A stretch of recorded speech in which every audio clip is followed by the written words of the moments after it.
Sumugod ang ilang militanteng grupo sa Maynila kasabay ng pagdating sa bansa ni US President Barack Obama. Bahagyang nagkatensyon pero hindi na nakalapit ang mga rallyista sa Embahada ng Amerika sa Roxas Boulevard.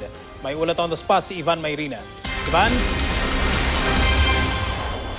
Cedric, sa kabila nga ng napakahigpit na seguridad na pinatutupad ng ating mga pulis at ng mga otoridad, may ilang mga militanteng grupo pa rin na nagtangkang magsagawa ng rally dito sa tapat mismo ng US Embassy dito sa lungsod ng Maynila. Alas 9:30 nang magtangka ang grupong League of Filipino Students at ilang pa mga kabataan na magmarcha mula sa kanto ng Taft Avenue at Padre Faura papunta dito sa US Embassy, pero dito pa lamang sa kanto ng Faura at bago maabot ng Roxas Boulevard, malayo-layo pa sila, ay hinarang na sila ng daan-daang mga pulis.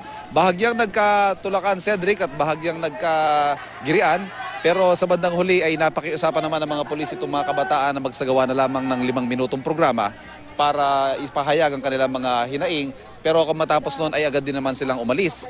Samantala, dakong alas 10:30 naman ng umaga, ito namang mga militante mula sa Timog Katagalugan ang nagtungo naman dito sa kanto ng Calao at Roxas Boulevard, pero muli hindi sila nakalapit at hinarang sila ng daan-daang mga anti-riot policemen.